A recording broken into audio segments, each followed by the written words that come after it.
Right. It is 3:30 p.m. on January 25th, 2024, and I will call the Metro Flood Diversion Authority Board meeting to order. Could I get a roll call, please? Mayor Carlson. Here. Mayor Dardis. Here. Mayor Mahoney. Here. Mr. Peterson. I'm here. Mr. Hendrickson. Here. Mr. Pepcorn. Here. Mr. Ebinger. Here. Mr. Strand. Here. Mr. Campbell. Here. Mrs. Shirley. I'm here. Mr. Grinberg. Here. Mr. Olson. Here. Mr. Selchvold. Here. And we have everybody here today. Wow. Every single seat is full. This is pretty incredible and a great way to start the year. Good job, Chairman. Thank you. Thank you, Commissioner Peterson. Moving on to number 2, the approval of the meeting minutes from December 14th, 2023. Do I have a motion to approve the meeting minutes? So moved. Second. Okay, I have a motion and a second. All those in favor signify by saying aye. Aye. All right, any opposed? That motion carries. Moving on to approving the minutes of the January 4th, 2025 special meeting. Do I have a motion to approve that? Move for approval. Second. Have a motion and a second. Any questions or comments? Seeing none, all those in favor signify by saying aye. Aye. Any opposed? That motion carries as well. Do I have a motion to approve the order of the agenda? So moved. Second. Have a motion and a second. Any questions or comments? Seeing none, all those in favor signify by saying aye. Aye. Any opposed? Seeing none, that motion carries as well. Moving on to the consent agenda. This is a finance report, voucher approval, and a DAA board approval for contracted actions. All of this is on the consent agenda and in our packet. So I would be looking for a motion to approve the consent agenda. I move approval. Second. A motion, a second. Any questions or comments? Seeing none, roll call vote, please. Mayor Carlson. Yes. Mayor Dardis. Yes. Mayor Mahoney. Yes. Mr. Peterson. Yes. Mr. Hendrickson. Yes. Mr. Pepcorn. Aye. Mr. Ebinger. Aye. Mr. Strand. Yes. Mr. Campbell. Yes. Mrs. Shirley. Yes. Mr. Grinberg. Aye. Mr. Olson. Yes. Mr. Selchvold. Aye. And that is everyone. All right, thank you very much, Don. Moving on to number 5, the Executive Director report, and I will turn this portion of the agenda over to our Executive Director, Joel Paulson. Well, thank you, Madam Chair and members of the board. A few things happened this last month. I think probably the most notable was the Red River Basin Commission Conference, and I know a number of board members also took part in that conference. I can't really stress the importance of this organization. I mean, it's just great for collaboration and communication with our neighbors to the north and the things going on in the Red River Basin itself. I gave a construction update, kind of gave the status of the project, received a number of questions about the progress, and overall, a lot of interest in the project, of course. A few other items. We have completed the annual construction and monitoring report. That's a Minnesota DNR requirement. So that will be going to the DNR to give them an update on where we are with construction. We have multiple work packages going out for bids right now. I was also invited to serve on a P3 advisory board. So I think that's great national significance for our project and the interest in how we did what we did with our P3 contract. And then we started to kick off operation and maintenance meetings with member entities. So we had Moorhead this week. We had Clay County a few weeks ago, I believe, and the city of Fargo. So as the discussion with the diversion board as far as operation and maintenance goes, that's moving forward. We do intend to start compiling scope items and preliminary budget analysis of what operation and maintenance will look like in the future, in hopes to present that to the board probably later this year. So with that, certainly open for any questions that the board might have. Thank you, Director Paulson. Any questions from board members? All right, seeing none, we will move on to number 6, General Counsel update, and I'll turn this portion of the agenda over to John Shockley. Thank you, Madam Chair. The first item that I have for the board's consideration is the resolution consenting to the issuance of temporary refunding improvement bonds by the Cass County Joint Water Resource District. The board may recall that 3 years ago, the Cass County Joint Water Resource District had issued temporary bonds to refund the Wells Fargo loans that were outstanding and held by Cass County and the city of Fargo. Under North Dakota law, temporary bonds have a 3-year maturity. So 3 years has already passed, and so we're going to go ahead and renew those for an additional 3 years through the end of construction. And so as part of the joint powers agreement, this board has to consent to that issuance. If you did not consent to the issuance, we'd have to pay them off, and that's currently not part of our finance plan. But it's sort of been operating in the background, and now we're getting ready for the issuance. Certainly answer any questions. Finance Committee did recommend approval of this item. Thank you, Mr. Shockley. Any questions from the board? Okay, this is an action item, so would be looking for a motion to approve this resolution. Motion to approve. Second. Did you get that, Don? All right. I have a motion and a second. Any questions or comments during that motion? Seeing none, roll call vote, please.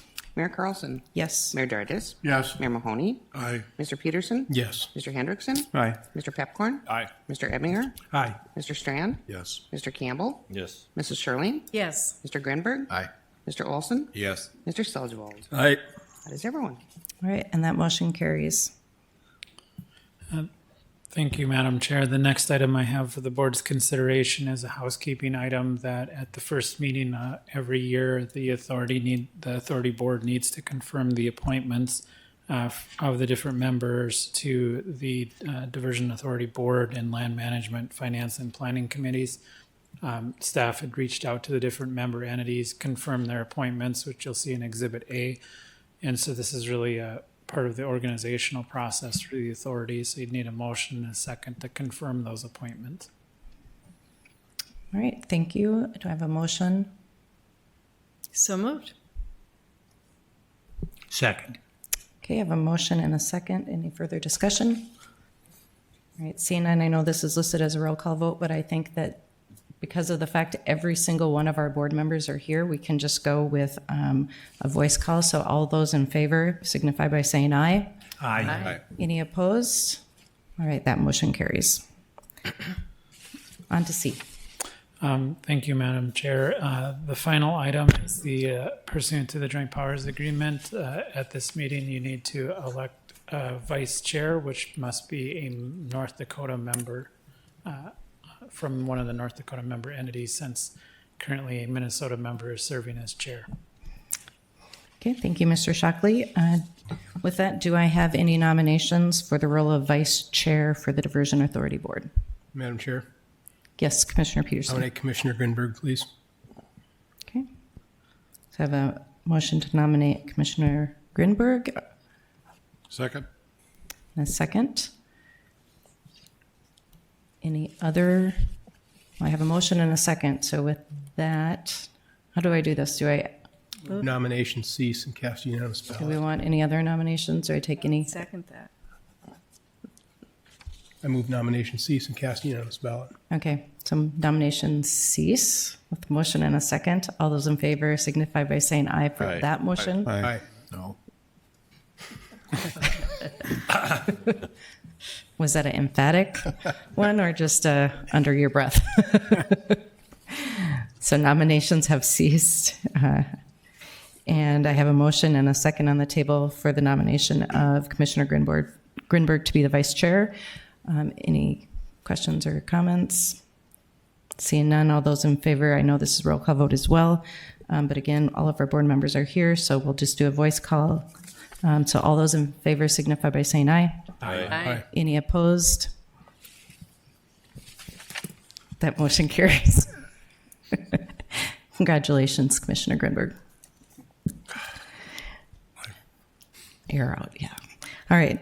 Thank you, Mr. Shockley. Moving on to number 7, construction project updates. And I believe Terry Williams is on the phone. So I will turn it over to Ms. Williams. Good afternoon, Madam Chair and board members, and I'm happy to be presenting the first CORS update of the new year. Number 1, the diversion inlet structure. We've been at 99% for quite a while and have briefly touched on that everything is complete except the gate machinery, and it's going to take several weeks to finalize and install the required alterations to the gate machinery, and then do the training and commissioning on the entire structure. Number 2, the Wild Rice River structure is reported last time. The completion date of 3 December was not met due to remaining work, and the remaining work, some of it really needs to be done in better weather in the spring in a couple months here. Number 3, I-29 raise. The only thing new to report is that we are diving into preparing the O&M documents to include coordinating with the North Dakota DOT and getting ready to turn that over for O&M. Number 4, the Red River structure that's covered in the drone footage today. We're at 49% complete. We did have a concrete pour recently, but Ames is pretty much shut down until March. There is a hold point inspection at G&G Steel in Alabama on the gates in a couple weeks here. So the gate manufacturing down in Alabama is ongoing. Number 5, Drain 27, nothing new to report.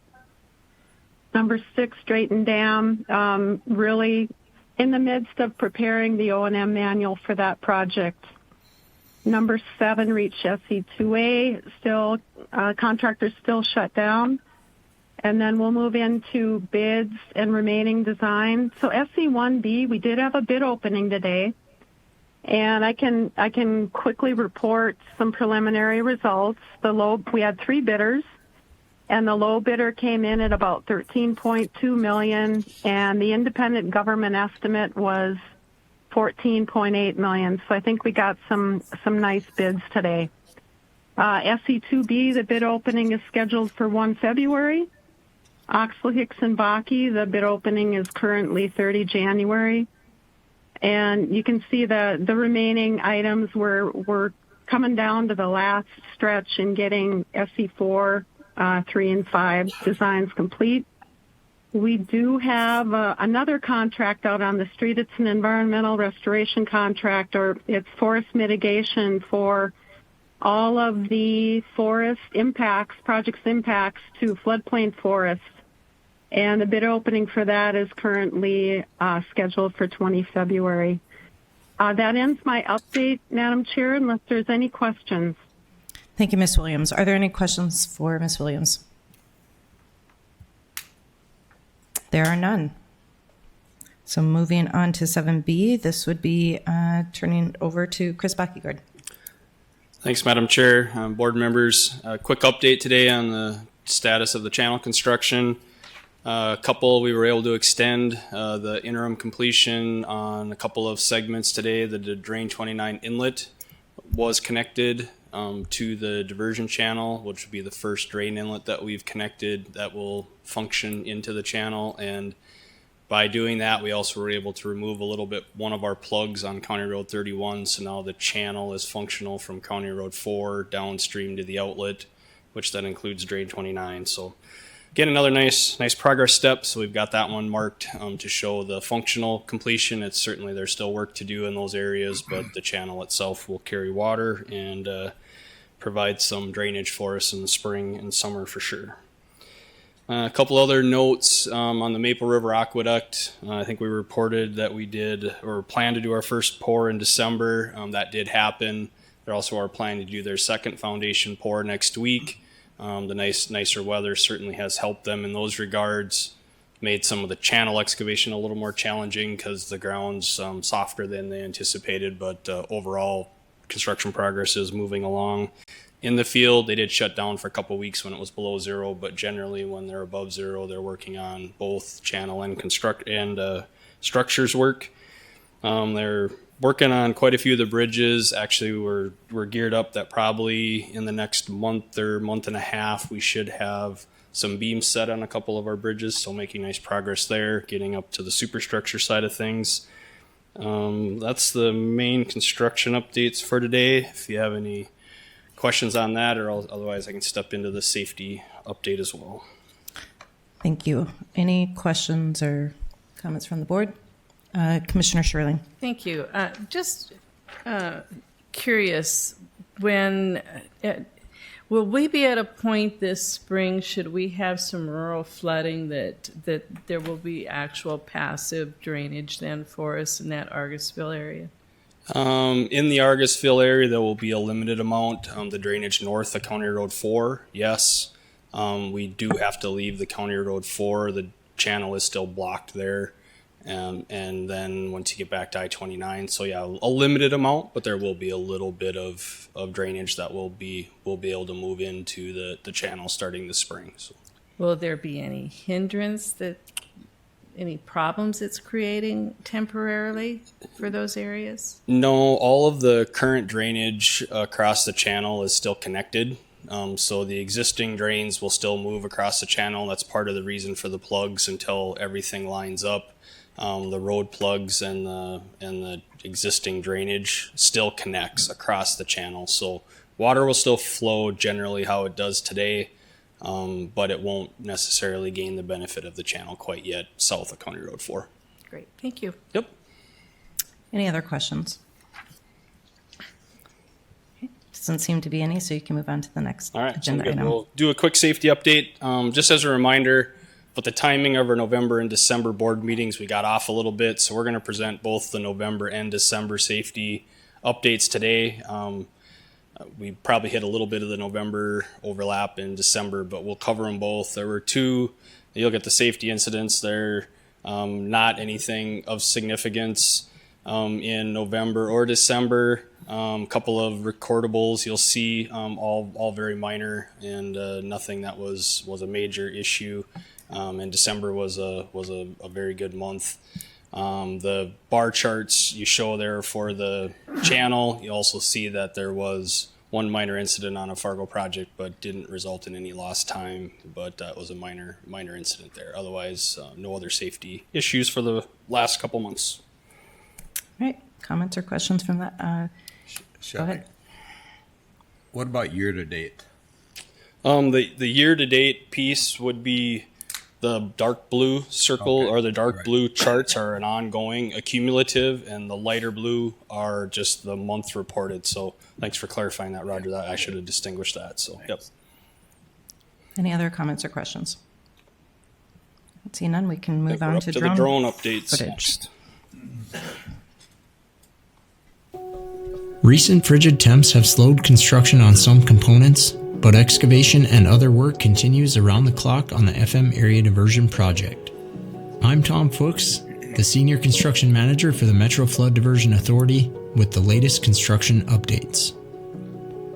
Our drone view starts at the 30-mile stormwater diversion channel, where crews continue to excavate day and night. Work is focused on reaches 4 and 5, which are north and west of the FM Metro. Channel excavation to date has now surpassed 16.3 million cubic yards. For perspective, that's enough material to rebuild the Great Pyramid of Giza 5 more times. While main channel excavation continues farther upstream, when the time is right, crews will fall back and excavate portions that have been left in place for logistical reasons. For instance, after completing Drain 29 inlet last month, ASN Constructors is now excavating the channel where Drain 29 formerly crossed the right-of-way. This adds another 1-mile segment of functional channel at its downstream end. Work is also happening south of I-94 at the new Drain 14C inlet. ASN Constructors continues excavating the drain inlet channel, and they recently installed sheet piles, formwork, and rebar for the first concrete placements, which will make up the baffled chute drop structure at the inlet's downstream end. When completed, the new drop structure will dissipate energy and combat erosion as inflows are passed directly from Drain 14 into the stormwater diversion channel. Speaking of concrete work, the first large placement at the Maple River Aqueduct is now complete. About 1,200 cubic yards was placed in late December for the aqueduct's flume and conduit structure footing. The warmer than expected temperatures early this month also allowed work to extend at the Red River structure site, with one more concrete placement of just over 600 cubic yards at the structure's west pier. Work is also taking place at several channel crossings. This includes installing shoe-fly track at BNSF Hillsboro and building bridge substructure elements, including abutments and piers at the County Road 4 and 31 combined crossing. If you'd like to meet some of the people behind this work, sign up for our monthly newsletter, The Diversion Current.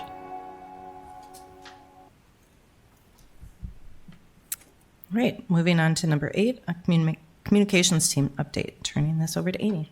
Good afternoon, Madam Chairwoman, and members of the board. I have a quick communications update. At the top, we have a list of some of the videos that we recently released. You had a chance to see the year in review last time. Faces of the Diversion, we interviewed Corey and Alex, their geotechnical engineers with ASN, who really had some great information that we shared in the newsletter. And then in partnership with them and some of our engineers, we developed a couple of animation videos to better explain some of the working conditions, especially with the soil in the Red River Valley and how unique that is.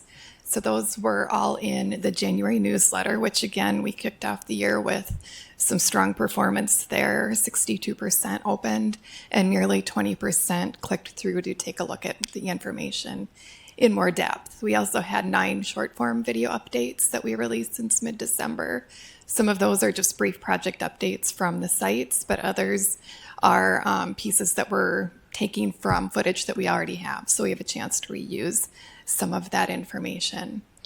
Regarding media relations, we sent a press release regarding the change in the board chairperson. And then we've also been working on some of the plans for 2024, including updating the emergency and crisis communications plan and putting together our editorial calendar for the year. With that, I'm happy to answer any questions. Thank you. Any questions or comments for Amy? All right, seeing none, moving on to land management update, and I will turn this over to Ms. Smith. Yes, thank you so much.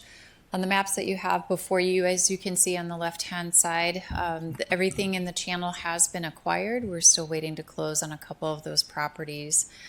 Down in the UMA area, it's a little bit easier to see on the map on the right-hand side. Everything in green is the property rights that we have acquired. Everything in blue is still in negotiation. Those listed in the orange are those that eminent domain has been filed on. If you scroll to the next one, you can see we've had a little bit of progress over the past month. We have completed some acquisitions along the construction footprint, and we do continue to make progress in the upstream mitigation area. On this next slide, you can see an increase in the southern embankment associated infrastructure. Again, those are closures that are primarily occurring over on SE4 and SE5 on the Minnesota side, slight increase in the UMA, and of course a slight increase in environmental monitoring easements. The next slide breaks down the statistics between the construction footprint and the UMA footprint. And then of course on the last slide, it's just an overall update.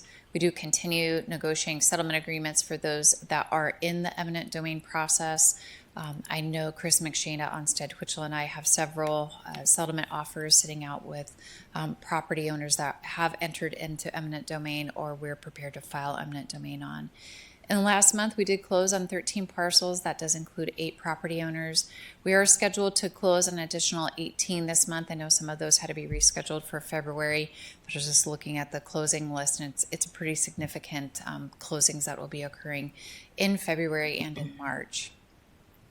We are continuing to work on those properties that have been deemed excess, particularly on SE1. 2 of the 3 property owners have determined that they would like to acquire the property that was made available. We do have one that has declined the offer, so we're going through the excess lands policy. We'll be offering those parcels to the neighboring property owners. There's a third parcel that has not gone out yet. If you recall, it's almost a full quarter section at the northern portion of the channel. I'm still waiting for an appraisal to come in so we can deem the appropriate market value before going through the excess lands policy. And then of course we began a farmland leasing for the 2024 season. So I'm open to any questions that you might have. Thanks, Ms. Smith.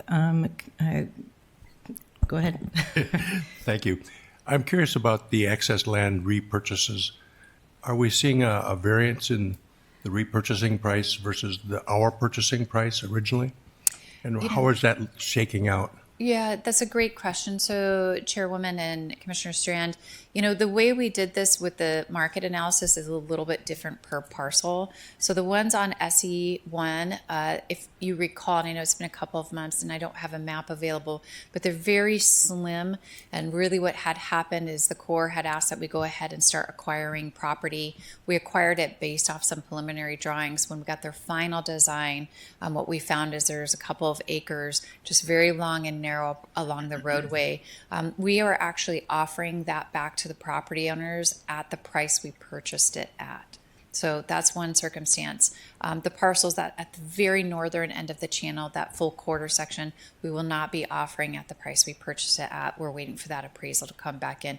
So it's kind of it's a parcel by parcel decision that we're making. I'm hoping to get enough material together that we'll be bringing some forward in February. Again, you're going to see a variance with there as well. If they're stranded parcels, so they're very isolated, they're difficult to access, most likely my recommendation to Mr. Paulson will be that we sell those at the purchase price that we got them. But if there is any way to access them or there's value to it, then we will place a market value on that.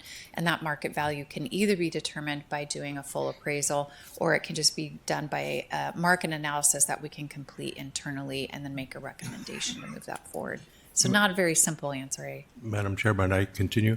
Yes. If we have a situation where their time has lapsed and the sea change has happened and valuations have gone up versus what we purchased them, are we looking to profit on those parcels, or are we going to cap it at what they were paid?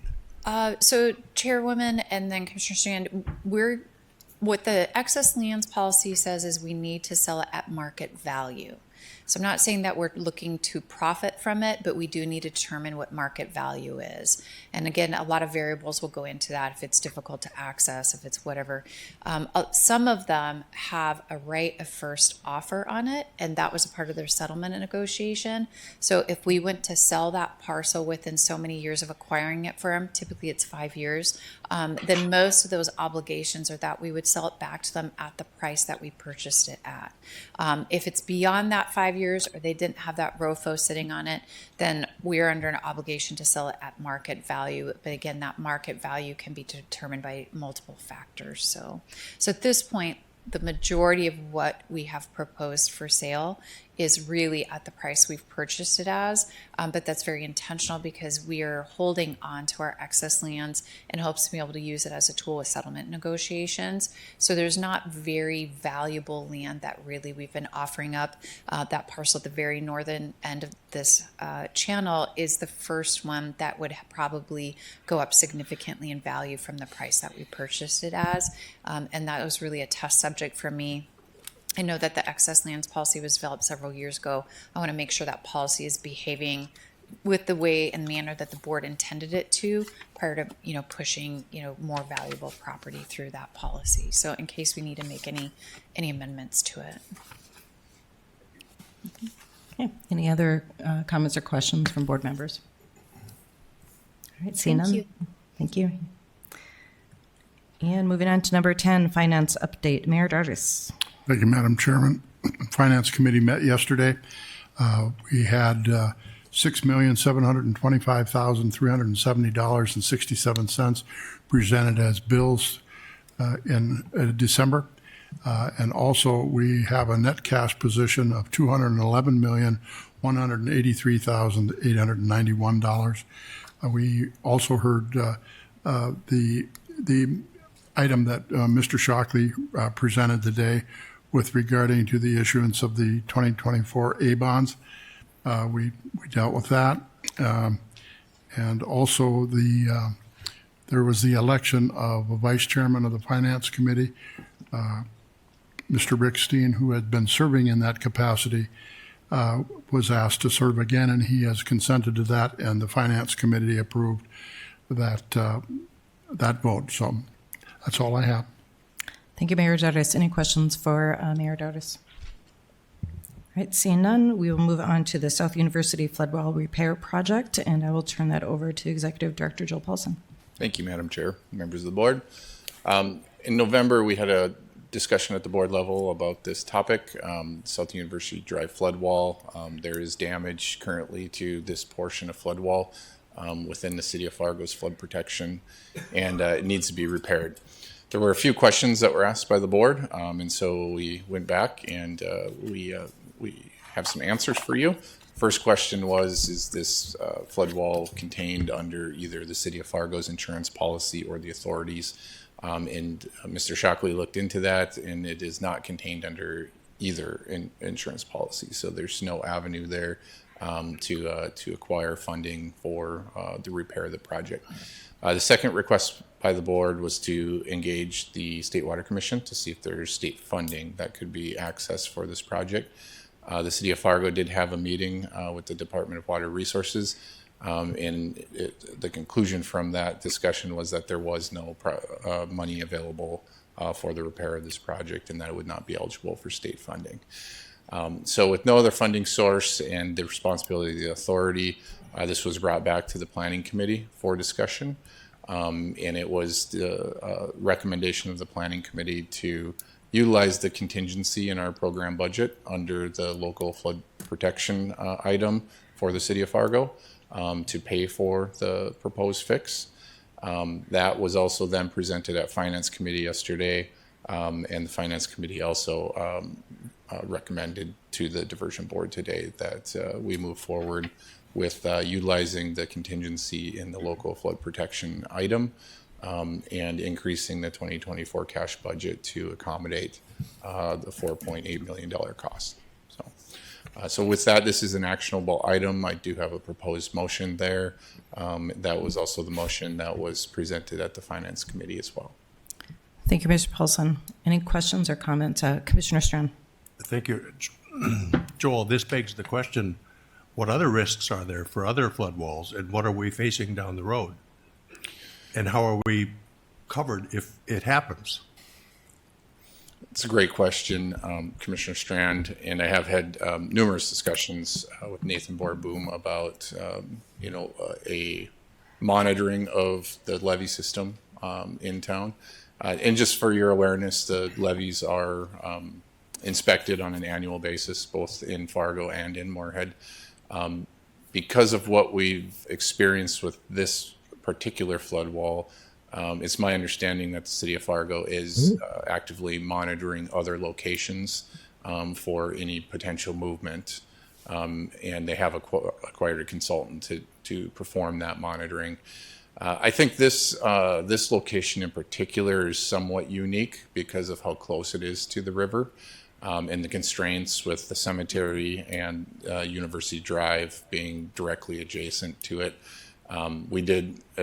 We did notice, looking back over the course of the last decade, the riverbank at this location has moved quite significantly, which resulted in the slumping failure of the bank. Now we have armored that bank now, and this fix will be a permanent fix for that flood wall to keep it at the location that it's currently at. So to answer your question, yes, we are monitoring other locations. We don't see anything of significance of this nature at the moment, but it certainly is something that we need to monitor long-term through operation and maintenance of the project, and make sure that we're doing our due diligence to either shore up or prevent slumping from occurring, and then of course, addressing issues related to slumping if it were to occur. Go ahead. How many years was it from construction till failure? I'm looking at Nathan. I believe it was 2009. Does that sound about right? Yeah. So the project was implemented in 2009, and I believe failure was noticed a few years ago. But and the city began monitoring that a few years ago to see is it just moving a little bit, and then is it going to stabilize? But as the monitoring indicated that there was continued bank stability issues, the riprap project along the river was then implemented, and that was completed this summer to basically stop the erosion of the riverbank.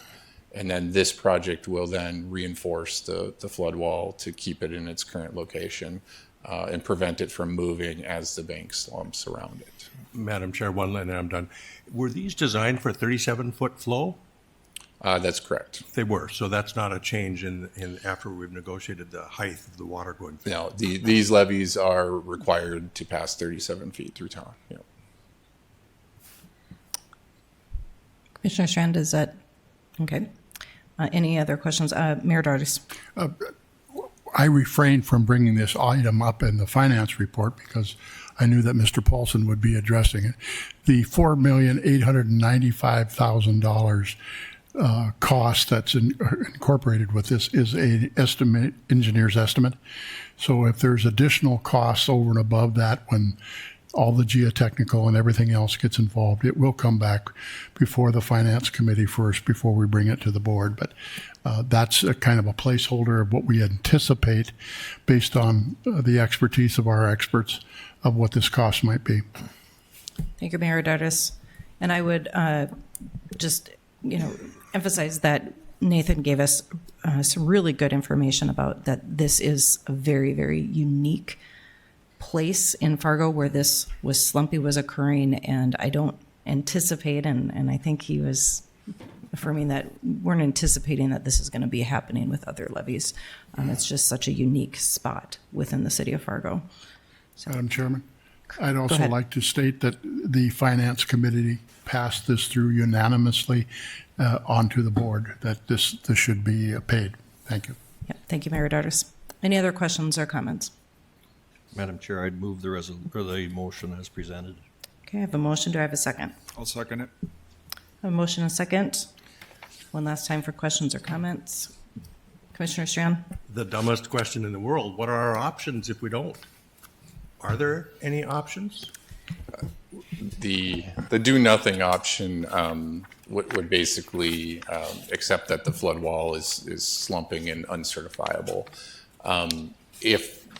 Our concern is if the river bank continues to slump without stabilizing this wall, that the location of the wall would have to be pushed west, which would then impact the alignment of University Drive. And because it's constrained between the Sunset Garden Cemetery, there's really no place to relocate University Drive. So it would certainly create a whole host of additional problems as far as how to maintain that important transportation corridor in Fargo. Right. Commissioner Campbell. Maybe a follow-up to Mr. Strand's questions. I think what's really important here is, the fact of the matter is we've got a project that started in 2009, and some of these components of this project now, it's probably going to have to be expected that we're going to have to see some maintenance done to these. To me, this is a maintenance issue that ultimately, and I'm thankful, for example, that in Clay County, we've talked about now what are the assets that are going to be part of this project. I think each entity is doing that to get that. But ultimately, I think it's going to be important for us to understand that this contingency is not meant to cover these costs of these types of maintenance items. So ultimately, we're going to have to come up with our financial plan that's going to bring in the revenue that's going to be needed over time to cover their operations and maintenance. And I think the staff is working diligently on that process right now. But you raised some really good questions, and ultimately, we can't depend on contingency. And the sooner we can get this going, and I think everybody's going to have to do their part in understanding. Certainly the channel, I think, has the channel component of this has the maintenance built in for a period of time, but a lot of the other components do not. And so we're going to have to come up with that revenue source to cover that. Thank you, Commissioner Campbell. Commissioner Strand? Bear with me, folks, but I'm reminded. This is not my language. You are engineers. It is your world. But I'm remembering Oak Grove and a breakage in the protection there now that impacted a whole neighborhood. I'm remembering the Belmont Drive in Grand Forks dike breaking and the beginning of the whole town going. So this really concerns me. When we have decades and decades and decades of internal protection, and already just a few years later we've found a weak spot. and I'm glad they found it proactively. But my goodness, the concerns, the potential risk of a breached wall, I'm just not even sure how to calculate my concerns. Yeah, thank you, Commissioner Strand. Manager Olson. I would agree with Commissioner Strand. I'm concerned also. 15 years is not very long when you have built supposedly permanent flood protection. My concern is the engineering firm that initially designed that, were they looking at a permanent situation, something that would last 30, 50, 75 years, or were they looking at something that would get you by for a while? And when I look at the failure and the area that it's in, it certainly should have been thought, you know what, maybe we need to go a little deeper, maybe we need to do something better when it was initially put in. And my concern is the same engineering firm that did it the first time is going to do it the second time. It's a concern, and I guess that's where I'm at. That's my comment. I back this as it came through our committee, and I'll back it here. But certainly these are concerns, and I think John is hitting the nail with the hammer. These are concerns. Thank you. And let's make sure that we don't have a lot of expense added on. I don't want, I'm going to continue, I got the soapbox here. I don't want us to start assessing the people that we've said that we could assess if we need it. I don't want them to be assessed and to certify that assessment because of items like this that weren't engineered to be permanent. Thank you. Thank you, Manager Olson. Mayor Mahoney. Roger, I agree with your assessment, but in some ways you have to understand the topography of this community and where we sit. We sit on clay, and clay is going to have its failures. The reality is, if we look at Shockley's model in which how we function, there are some areas that there will be more revenue coming in as we get drain tax or other types of taxes come in. The tax assessment district we should not need, but there are we should probably make the board aware of what the intent is once the completion of the project is done. And to Kevin's comment, the O&M and what it's going to do and what each one of us as an entity is going to happen. I think with the clay, most engineers, I can tell you in roadways, we've learned a lot over time and how the clay is difficult to work with. I don't think it's unusual. We will have some failures. We're going to have some failures in this project, but concur, hopefully we learn from each failure and engineer to such a manner that we have minimal amount of failures. And I think that's been the difficulty even building through the city. We have flood walls, we have clay dikes, we have a variety of different things. And the clay is a formidable opponent because it slumps, it does a variety of different things. We get rain, we get snow, we get drought, all those influences. So it's a difficult material to work with. And I think, at least in our discussions with John Shockley, our financial plan is built and over time has an O&M for these types of issues. It would not come out of contingency, but would come out of a funding that we have set up. So I would just like to reiterate, we're not intending the tax assessment district ever to trigger. We will have protections and monetary revenue coming to us that will help manage these issues. All right, anyone else? All right, with that, there was a motion and a second on the floor. I think that this was good discussion. It is again, this is a very unique area. Having a situation in Moorhead where they needed to rebuild a few things due to this clay slumping. Some areas are going to take more intense engineering than perhaps others. So with that, get a roll call vote, please, on this motion. Mayor Carlson? Yes. Mayor Dardis? Yes. Mayor Mahoney? Aye. Mr. Peterson? Yes. Mr. Hendrickson? Aye. Mr. Pepcorn? Aye. Mr. Ebinger? Aye. Mr. Strand? No. Mr. Campbell, Yes. Mrs. Sherling, Yes. Mr. Grimberg, Aye. Mr. Olson, Yes. Mr. Salzwald. Aye. And that is everyone. All right, and that motion carries. Moving on to the 2024 final cash budget, and I'll turn that back over to you, Mr. Paulson. Well, thank you very much. So we are bringing a final draft before the board today. As the board's aware, we have spent many months on this, and the finance committee has worked very diligently. We have a proposed budget, a cash budget for 24 of $211,418,727. Oh, this one, the one I have. Oh, sorry.